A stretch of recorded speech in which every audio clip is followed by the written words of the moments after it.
I'm here to talk about advanced Python, but before I start, I would like to ask, how many of you actually know Python? Oh, that's quite a lot. So how many of you consider yourselves advanced Python programmers? All right, well, that's at least it's the right audience.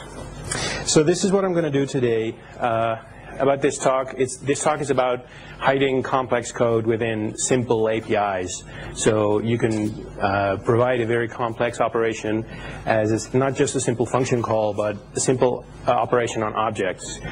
There's a whole bunch of examples out there of libraries and frameworks that do this. For instance, Google App Engine hides a lot of database logic inside normal class attributes. So I'm going to show you how that kind of thing is done. First, I'm going to say something about Google and Python because this is Google Developer Day, so I have to say something about Google. I'll just briefly cover the basics of Python, although considering how many of you call yourself Python programmers, it's probably not necessary. It's definitely not a tutorial on Python, so if you were expecting that, this is not the right talk. And then the three topics that I'll actually cover is iteration, iterators, and generators, which is new in Python 2.2 more or less, and can be used for a lot of useful things. Classes and metaclasses, which is more of a general description, and decorators, and some cool things you can do with decorators. And then at the end, apparently, it fell off this slide. The screen is not quite big enough for the projector, but I'm giving some examples in the end. So if we have enough time, depending on how many questions there'll be plenty of examples of exotic things you could do with all this. So about Google and Python, Google is a sponsor member of the Python Software Foundation. We also employ a lot of core Python developers. I think around 10 core Python developers now, which is still only a small portion of the actual core Python developers out there. So it's not like Google has a huge stake in Python and it doesn't have any influence in how Python is developed. But it's a good company to work for when you program Python. And Python is one of the major languages within Google. We use C++, Java, and Python is definitely one of the big ones. And we actually do deploy some forward-facing, user-facing applications like YouTube is largely Python. And of course, Google App Engine, we've already heard the talk and heard it mentioned. Google also supplies some other APIs into Google services on code.google.com. And there's a whole bunch of tech talks given by Googlers, mostly core Python developers, available on video.google.com. So I'll skip this slide since everyone already knows it. So I'll start with iteration, iterators, and generators.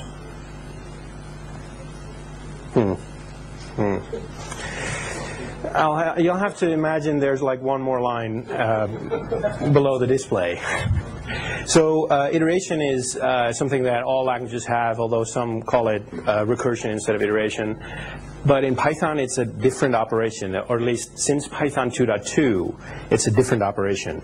We have the for loop, which just gets items out of a container, and we changed that in 2.2 to be a very generic operation for consuming data from something. So there's many forms of iteration. There's the for loop that everyone knows. There's list comprehensions and generator expressions, which most people do know. And then there's a whole bunch of built-in functions, types, methods that take arbitrary iterables that just iterate over the argument and use it. And many people don't realize that all those actually use iteration and not require a list or a tuple. And then there's a whole bunch of objects that support iteration, like lists and tuples and strings, obviously, dicts and sets, all new in Python 2.2 or later. Dicts, when you iterate over them, give you just the keys. Sets give you the items in the sets. And then files and DB API cursors are hardly visible there. Are also just iterables. Not all DB API cursors, because it's not part of the database API, but most of them do also support iteration directly over the cursor, and it gives you the rows of the result of the last operation. So iterators, they're also on the list of things you can iterate over. Iterators are helper objects, and they effectively make iteration a first-class operation. You can stop iteration and pass the iterator that you were using to some other function or class or store it somewhere, and then at a later point continue iteration where it left off. And it's hard to describe, but it's very convenient to use, and mostly because they're created and used automatically, so you just iterate over something, and iterators are used, and you won't have to notice. You don't have to manually step through any data. You can just use normal iteration. But if you want to manually step through, you can. You can create your own iterator, or you can get an iterator for an object by calling the iter function, and you can manually step through calling the iterator's next method. Iterators in Python are not rewindable or copyable or reversible or any of that, but you can definitely write your own iterators that are. It's just that Python's own iterators are not. And there are library functions to copy iterators or reverse them or rewind them where possible. It sometimes requires storing all the data in memory, but that's what you get. And of course, iterators are iterable themselves, so you can iterate over them. So let me see, well, the clue of this slide is obviously in the last line. What I was going to show is that you can you can join two lists together, or you can join a list together with itself to get the cross product. But if you use an iterator instead of a list, the same iterator twice, it'll actually join to get the first two items of the range list. The first two items in a tuple and the second two items in a tuple,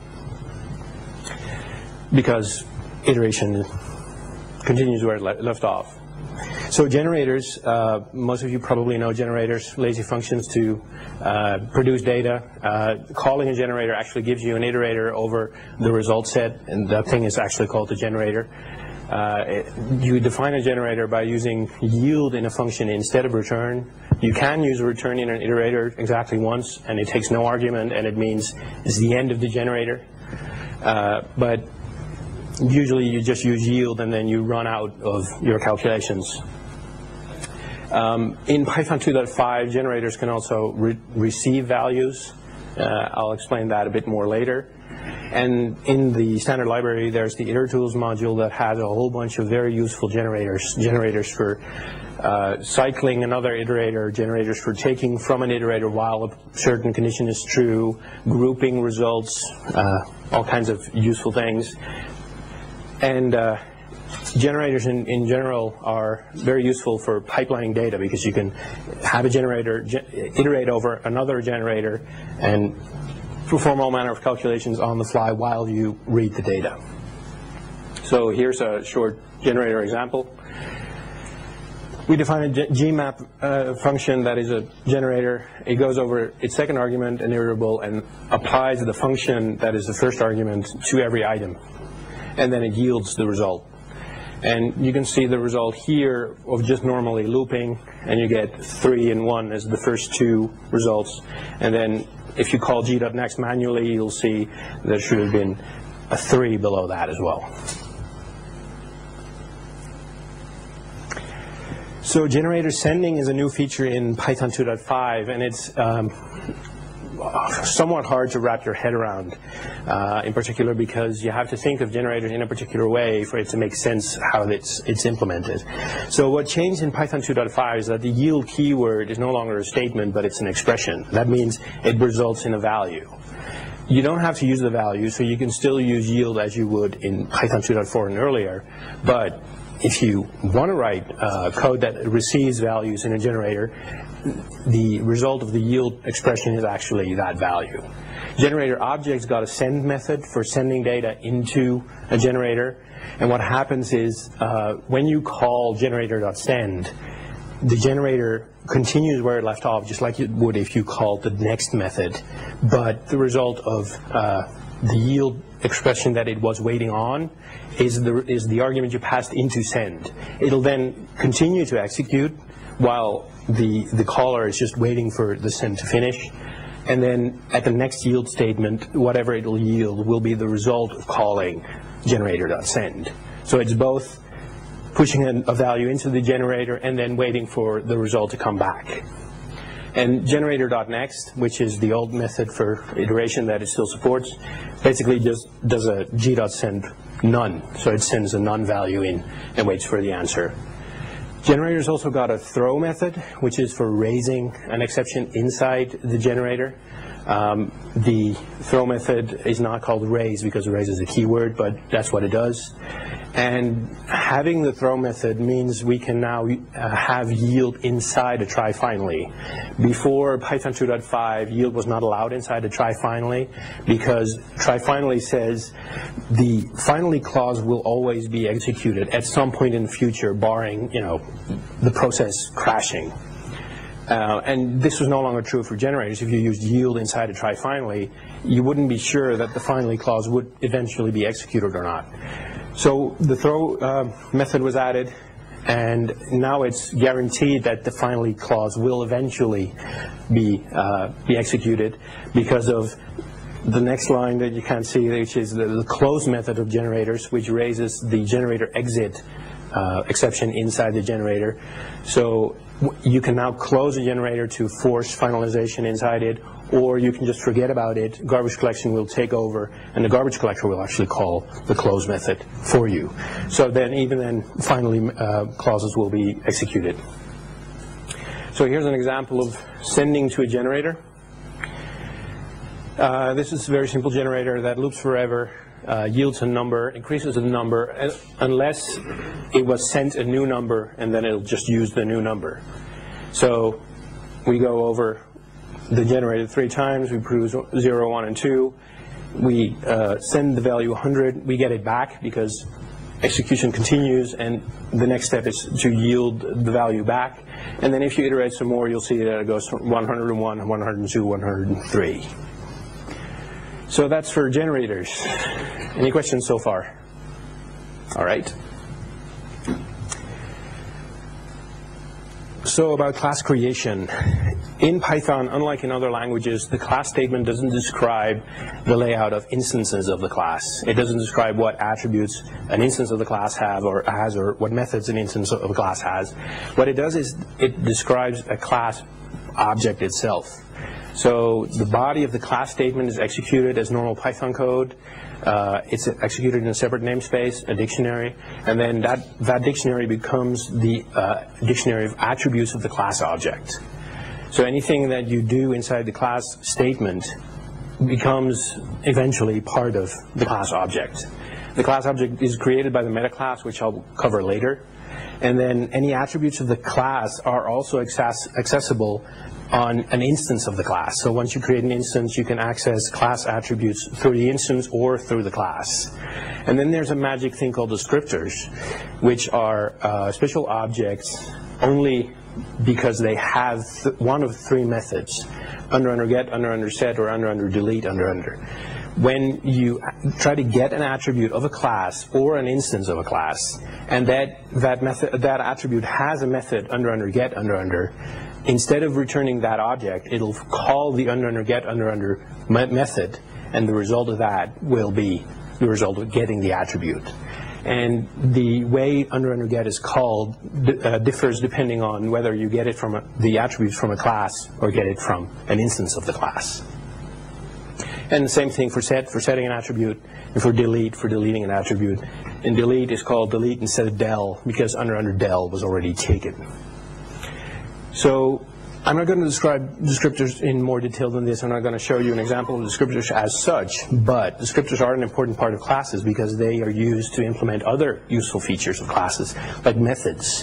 When you define a function inside a class body, this becomes a method at the moment it's retrieved from the class. So when you retrieve a function from a class as an attribute, you won't actually get the function itself.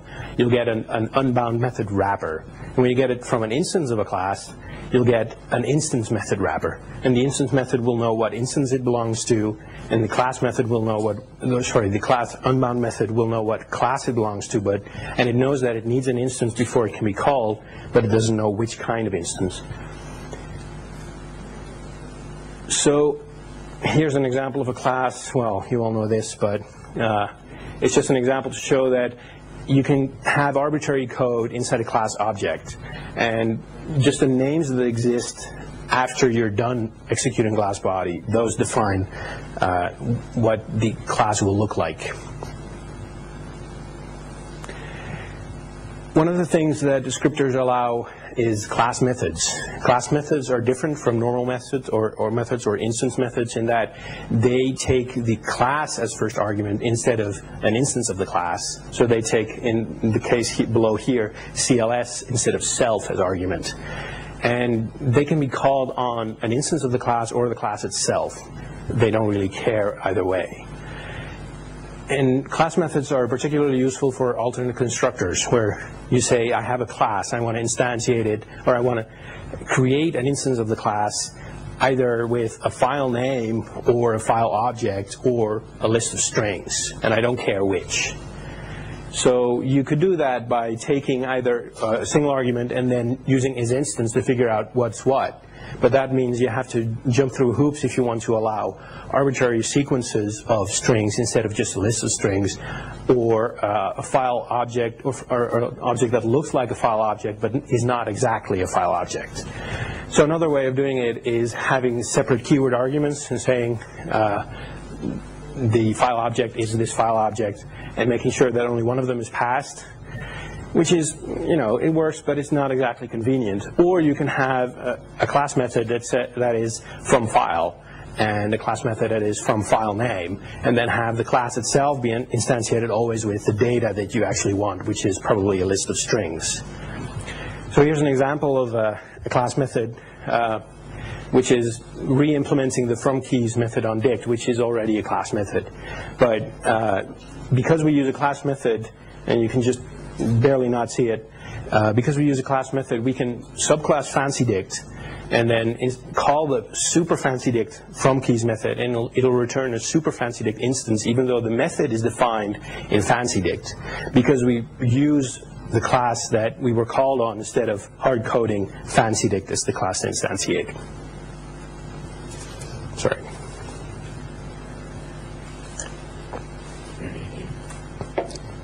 Another thing that descriptors allow are properties, which are getters and setters hidden in normal attribute syntax.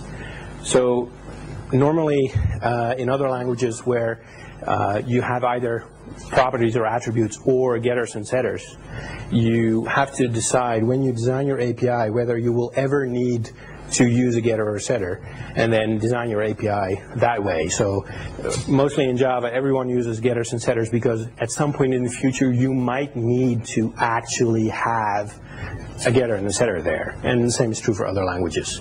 So in Python we don't care. We usually use attributes directly, and then at some point in the future when you decide you need to do something more when you get or set the attribute, you can use a property. And all of the calling code won't even notice. It'll just be the same. And another thing that properties allow is read-only attributes. And of course, doing more than just fetching an attribute, but doing completely arbitrary code. So here's an example of a random attribute object where there's a property called adder, which is a random integer between 0 and 20. And you can access it multiple times and it'll give you a different number, although it's random, so it might actually be the same number 4 times, but not in this case. And then if you try to assign to it, you actually get a type error because you're trying to assign to a read-only attribute. And it is important, though, to subclass from object when you want that to happen, because the setAdder thing in properties, as well as them being read-only, only works on new style classes. I won't cover classic classes, just remember to subclass object when you write classes that don't inherit from something else. So I said I was going to cover metaclasses. Metaclasses originally, as in Python 1.5, maybe a little sooner, were just a hook for creating the classes. So after the class body is executed and we have this namespace, this dict of attributes, what will be attributes, we need to create a class somehow. And originally in Python, this was hard-coded. In the interpreter internally, it would create the class object and continue. And then I think in Python 1.5, the metaclass hook was added. You could have an attribute in the class under metaclass under that would actually be called instead of the built-in creation of the class, that that function would be called to create the class for you. So you could customize what happened for a class creation. And then in Python 2.2, we reuse that hook for an actual metaclass, which is the class of the class. How many here understand metaclasses? Well, that's honest at least. So the relation between a metaclass and a class is extremely simple once you get it. But to get there, you have to realize that everything in Python is an object. Everything in Python is has a class, including class objects. So the class of a class object is this metaclass. And of course, a metaclass is itself also an object, and it's also a class. So it also has its own metaclass. So there is, if you draw a diagram of, I'm not very good at drawing things, so I didn't do this, but if you draw a diagram of an instance on the far right side, and then an arrow up to any, or an arrow sideways to what it's an instance of, you'll have a class in the middle. And an arrow up to what its subclass is, you'll have object at the top. So that's a nice little diagram. And if you draw in metaclasses, you'll have an arrow sideways from the class to the metaclass. And then the metaclass is also a class, so it has itself as a metaclass. And then it's also a subclass of object, because everything is a subclass of object. So it'll have an arrow sideways back up to object. And then object itself has a type, which is type, so there'll be an arrow back. It quickly gets complicated when you try to draw it out, but in essence, it's a very simple rule. So how classes define instances and how they define the behavior of instances, that is how metaclasses define the behavior of classes. So if you remember the descriptor thing, where the descriptor magic gets called when you fetch an attribute, the metaclass is what does that. The metaclass has an under method that knows that it needs to look up, when it looks up an attribute, it needs to check whether there's an under get method on the object that it retrieves. The way classes print, the wrapper of classes, all that is defined by the metaclass. And if you want to change any of that, you can define your own metaclass. You can do whatever you want in your metaclass, although some code may be acting a little weird when you do that kind of thing, because not everyone expects that kind of magic, but it's definitely possible. And the most important difference between the metaclass hook and the actual metaclass is that even though you can define behavior, nobody really does that, but the important difference is that the metaclass is inherited by subclasses, whereas the metaclass hook is not. So I'll show an example here. This is a metaclass hook example. So we define a function called m, which takes a name, bases, and attributes. The name is the name of the class being defined. Basis is a tuple of bases, as in what you pass in the class statement. And attributes is the result of executing the class body. And then just an example, we print the name that we're creating, and then we call type, which is the normal metaclass function class, to do the actual creation. So we create a class C with that metaclass, and it will see that we're creating C, but then we create a class D with C as its base class, and we won't see that we're creating a type D, or creating a type C, as it might have said as well. And then if you look at the types of C and D, you won't see it here, but you'll see that they're both type. The class, type is the way to get the class of an object. So the type of C and D, the class of C and D is type. And here is a metaclass example, which is a class M deriving from type for convenience. We could re-implement everything ourselves, but it would be very painful. And we define an init method that takes also a name, bases, and attributes. And of course, it's a method, so it has self as first argument. We say that we're creating the class. I'm also saying what basis we're using for this example. And then we call the superclass method to do the actual initialization. Not that type does all that much initialization, but it's good form. So now when we create a class C that had metaclass M, we see that we're creating a C and we don't have any base classes. And then we create a class D which is a subclass of C, and we see that we're creating class D and that the superclass is main.C. And then if you look at the type of D and C, which just fell off here, you'll see that their type is actually under main under dot M, which is the class we define here at the top. So, any questions so far? All right. So we go on to decorators. Since you all know Python, you all know decorators. You've seen them. I'm going to show you the more complicated things you need to realize when you write decorators instead of when you use decorators. So decorators are usually used to modify functions by wrapping them. You don't have to wrap functions. You can just do whatever you want with the argument and return the argument. But when you use a decorator, you do have to return a function or a callable that is the result of the actual def statement that creates the function.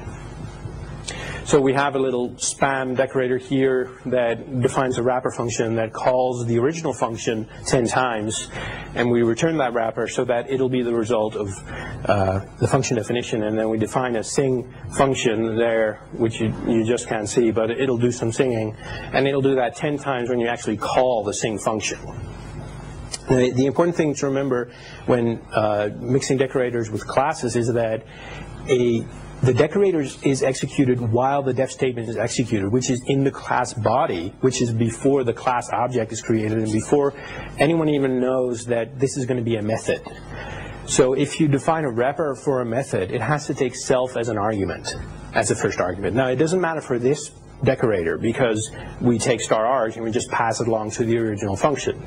So this will work fine. But if you want to do something with instance data, you have to take self as an argument, do something with the data, and call the original function, and include self in the original function again.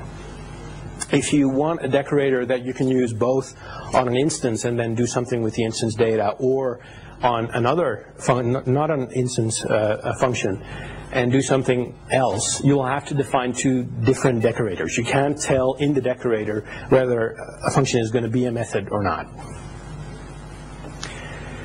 So here's a decorator with an argument.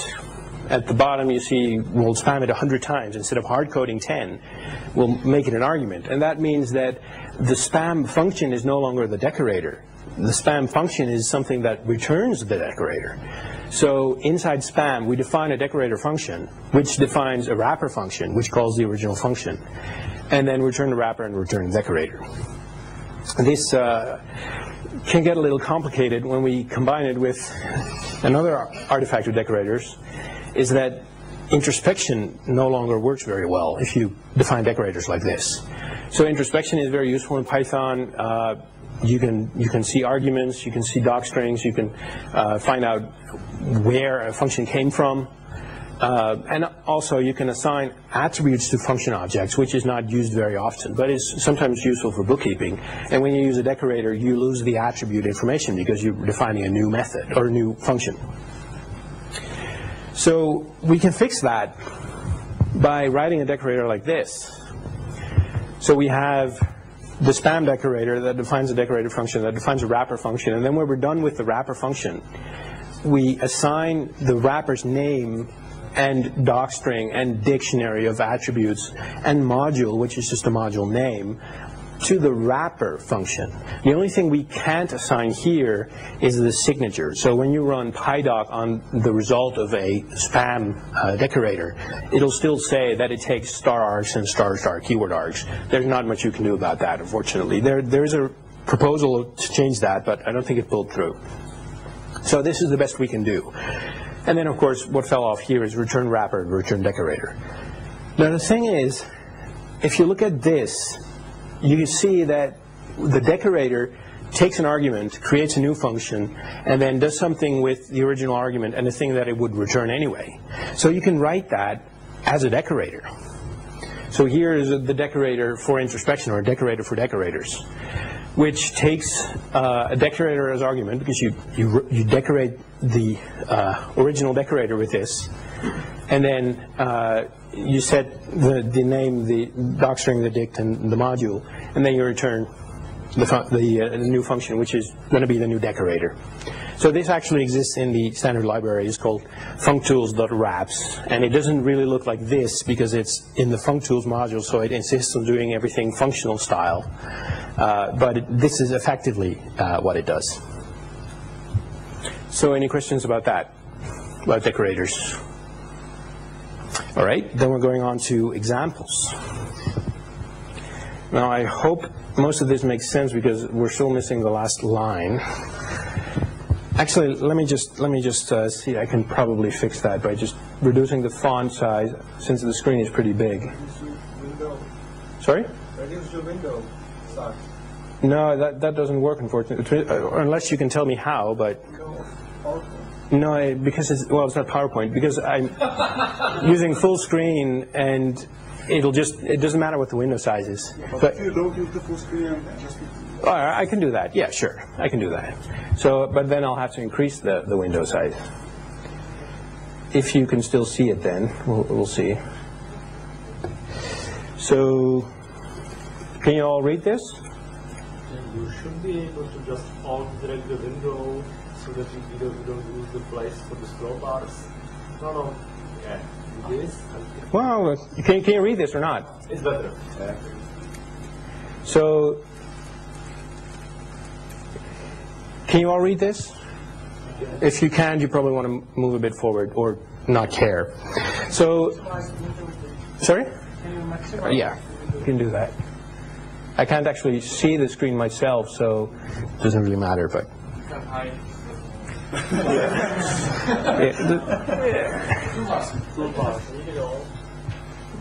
yeah. Is that good enough, or because I can't actually see what I'm doing, so I have to squint a bit.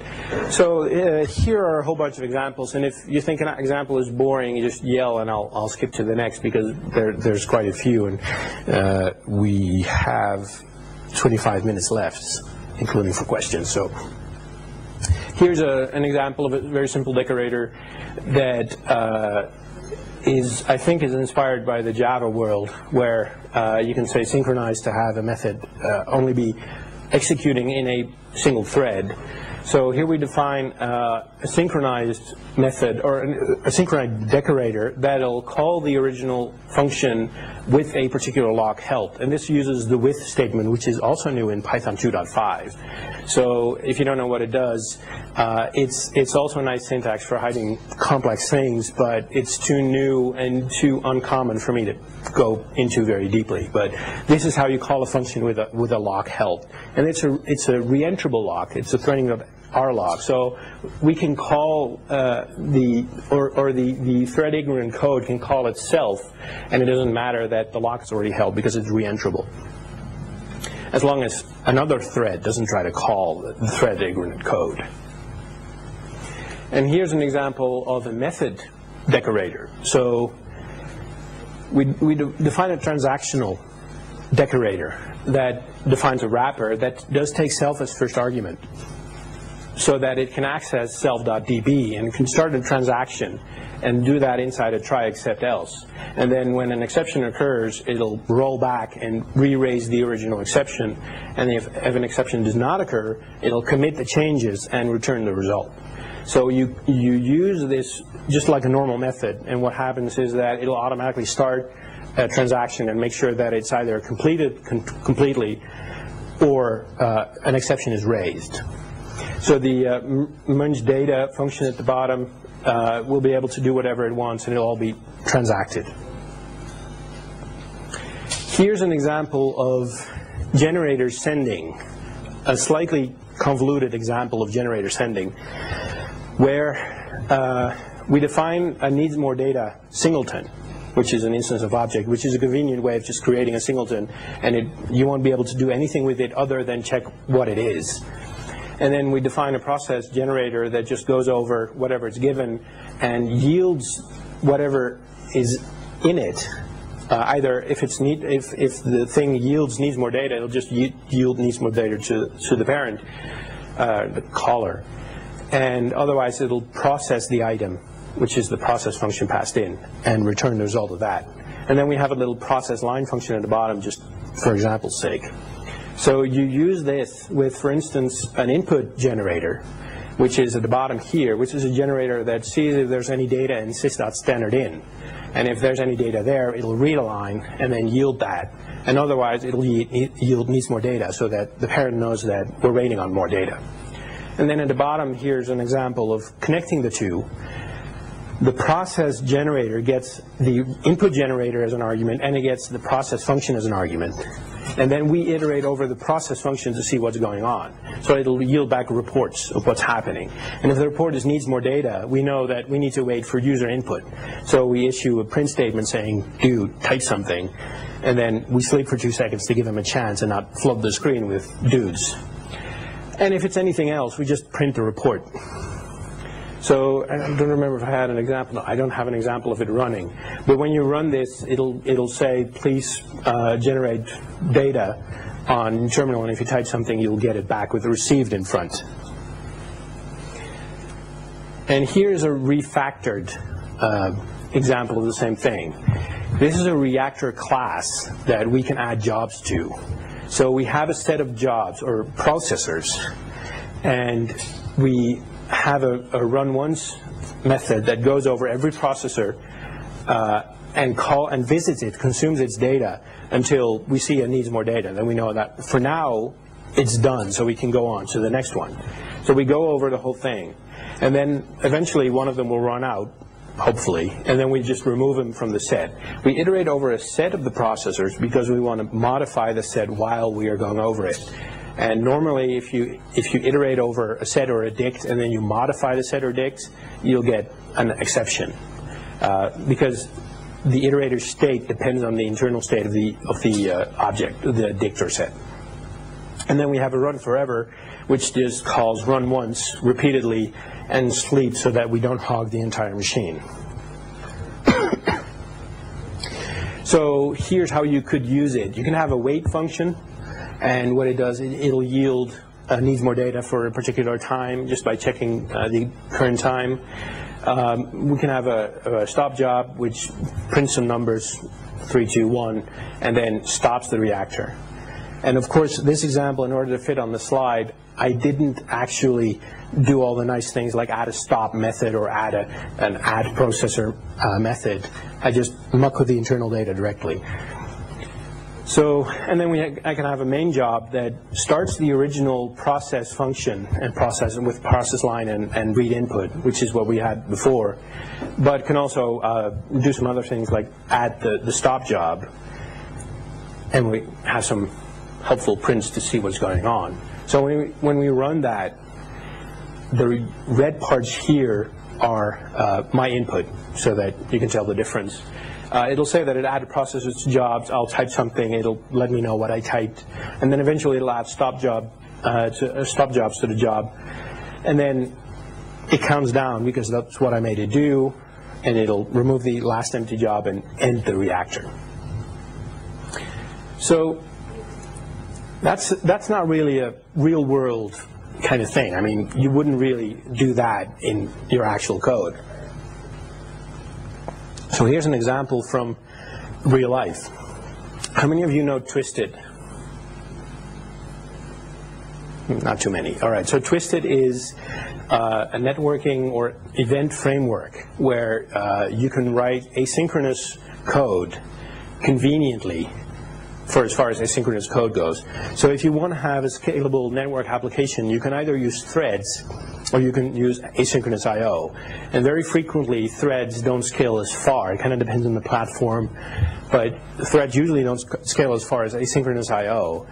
And they also have issues like you can't cancel a thread. You can't cancel a thread that's running and that's blocking into something. So threads have all these issues. So Twisted does the asynchronous I/O thing, and it does it in a way that makes it easier to deal with. And it has this thing called deferreds, which is basically it's basically what iterators are to iteration, but to callbacks. So instead of calling function and giving it a callback and saying, call this function when you're done, what you do is you call a function, it returns a deferred, which is a handle on the eventual completion of the function.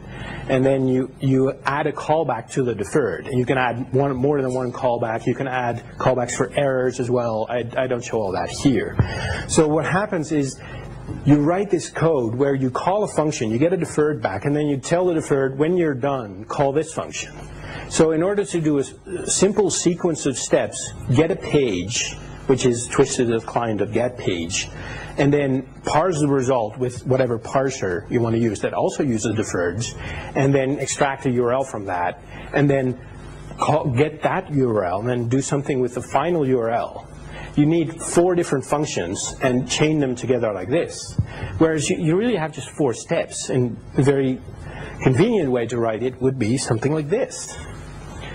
So instead of getting a deferred, adding a callback, and then returning the deferred, we use yield. And this is not something that I wrote. This is something someone else wrote, but it's extremely convenient. If you want to have very sequential code inside this completely asynchronous network framework. Instead of saying get a deferred, add a callback, and return a deferred, we yield the deferred we get without adding a callback. We just say, wake me back up when this deferred is done. So you get the 4 functions we had before just end up 4 steps in this very single function. Of course, calling this whole getup is not entirely straightforward because the whole thing in Twisted is run by a single reactor, so it's not a matter of calling this function and you get the result back. You have to actually use the first for that as well. So I hid all that in reactor.call. You can imagine what it does. So here is an implementation of these inline callbacks. This is not the actual implementation. I didn't even look at the actual implementation when I wrote this. I was on the plane from Mountain View to Amsterdam and I wrote this. I went back and looked at the actual implementation last week, and it does pretty much the same thing, only much smarter, and it also handles errors. And this particular thing doesn't handle errors. So in order to return something from the inline callbacks function, you can't use return because it's a generator. You can only use yield. So we could use yield and then return and then make the caller figure out that the last value yielded is the result. But what we actually do is we define a return value function that uses an exception, just raises an exception to say we're done and here is the actual result. And then we define an exception, of course, to store the value and make sure that we can catch it, but nobody else will actually bother with it.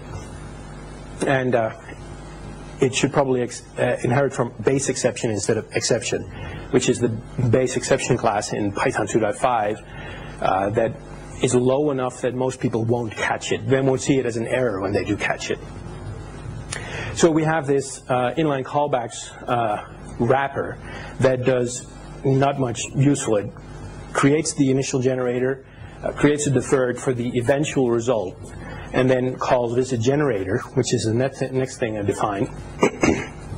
This is the actual work being done. So we might not be this might not be the first time we're called because we're a recursive function. So we get a result which is not on the first call, but it will be the result of a deferred in other calls, and then pass that into the generator. So the generator will start, when it's the first time, the generator will start executing, and then the result we get back is a deferred that it yielded. Unless, of course, stop-out iteration is raised, in which case we know that the generator is done and we can just return none to the callback that let us know that it wants to be notified when we're done. Or the callback return value exception is raised, in which case we know that we're done. We know a value to return, so we call the callback again and return. And otherwise, we have an actual result. It's either a deferred or it's the result of calling a deferred directly, because code that returns a deferred can sometimes return the result directly instead of calling, or instead of returning a deferred. So we check if we have a deferred, that means we need to make the deferred call us again when it's done. So we add a callback to the deferred for visit generators again, and we pass the extra arguments there. They get passed to the visit generators next time it's called, the generator and the main deferred. And if it's just a direct result, then we call the visit generator directly. You could write this as a loop, and that's actually what the real implementation does. It writes this as a loop in order to avoid deep recursion when you yield a lot of things that are not deferreds but direct results. So what happens when the deferred that we're waiting for gets fired, when it finishes and it actually calls all the callbacks, it'll call visit generator again with the actual result of the operation. So we get called with the actual result of that operation, and we send it back into the generator until eventually it stops or it returns a value. Any questions? All right. So here's my last example.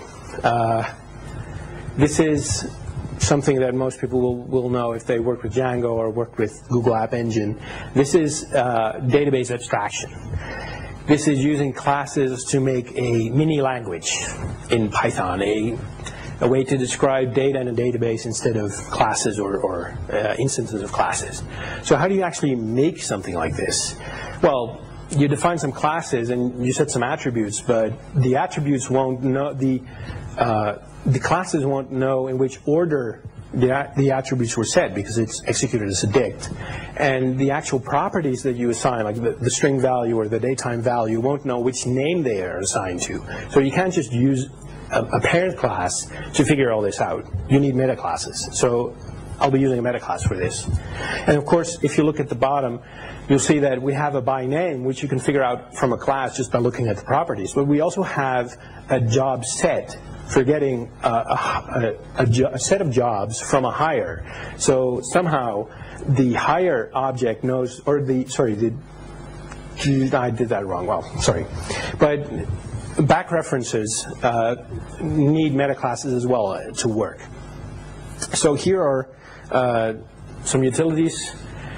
We have a database value object that represents a value in a database, and it uses a global counter to keep track of which order they were created in, so that we can have an ordering inside classes. It wouldn't have to use a global counter. It could use a counter on instances or on particular properties, but this is convenient for now. And then we have a particular value of a string, and it could, for instance, define how to create itself in different types of databases, like a SQL database or a completely arbitrary MyStore that I just thought up. And it could return very specific data based on what it knows about itself. Like, I don't set a column name attribute here, but I use it, and you'll see that in the meta class I actually set the column name while processing the class. And then there's the reference type, the reference value, which knows that it's referring to a particular class. So here is the meta class, most of it. The meta class init gets called when the class is created. I mean, it's just like a normal init method. You first create the class with unrun renew, which I don't have to implement, so I don't, and then unrun init gets called on the class. So the self argument to this init method is actually the class and not an instance of the class. And then it gets the name and the basis and attributes like I already showed. So we store the class in the models dictionary so that we can look it up by name later. And then we go over the attributes. And then if we see an attribute that is a database value, we'll add those by methods. So I'll define that method on the class later. We also record in the attribute value what the attribute name is, so that the attribute value now knows what its column name is. And then we collect the whole set of attributes in a list so that we can have the list of attributes directly and sort it in the right order. And then if it's an attribute of reference, we'll also add the backref to not this class, but to the class that it's referring to. So, and then we sort the actual database columns by the order attribute that is a result of that counter that I showed before, so that we can have an ordered list of names of columns, if you will, of the class, and then we call the superclass init as is proper. So here are the add by method and add backref functions, methods. So in add by method, we define a class method because it'll be a method on the class, and we might want to use it on the instance as well. But it's definitely a method of the class where we just define a by X function, and it uses a dict to pass arguments to this arbitrary database lookup one function that takes a column name and the actual field, and then returns a row in the database that matches. So we have to create a dict because we have the attr name in the string, and it needs to be a keyword argument, so we pass ** keyword args, and then we set an attribute of the class, which is self, to the right by name name to that by X function that we defined. So if you use introspection on that method, you'll see that it's called by X. I could have gone whole hog and fixed the name and the module and everything, but I figured this is just an example. And then the add backref does basically the same thing, but it does it the other way around. It looks up if it's given, if the reference property is given a string, it'll look up the right class based on that string, and it might need to wait until it's actually defined. So this is not enough to make it actually work. It might have to defer it even longer, but this is just an example. So it has the original class, and then it defines a property for that class that is the set of this classes that refer to that class. So again, we use a dict for the keyword arguments. We do a lookup where we collect all the rows, and then we convert all the rows into instances of this class and not the other class. Which is the difference is the inner self that the property gets is the class it is called, the instance it is called on, which is why we can refer to inner self.id, which is the other class. And self here is still the class that we defined on. So it's the class that is referring to the other class. And then again, we use setAttr to set the right name for that property. And then here is the actual base class for model that uses the meta class. So it says that its meta class is the meta class, and then it uses the database columns list, which is an ordered list, to make sense of the arguments, positional arguments that it gets passes it to the database, and then it could do the same thing for creating SQL statements or creating this MyStore database as necessary. So, any questions? No questions at all. Well, if you need more information or you want to learn more, code.google.com has a whole bunch of Python APIs, and video.google.com has more advanced Python talks, not just by me, but there's one by me and there's a bunch of others by other Python developers, like Guido talking about Python 3.0. So that was it. Thank you for listening.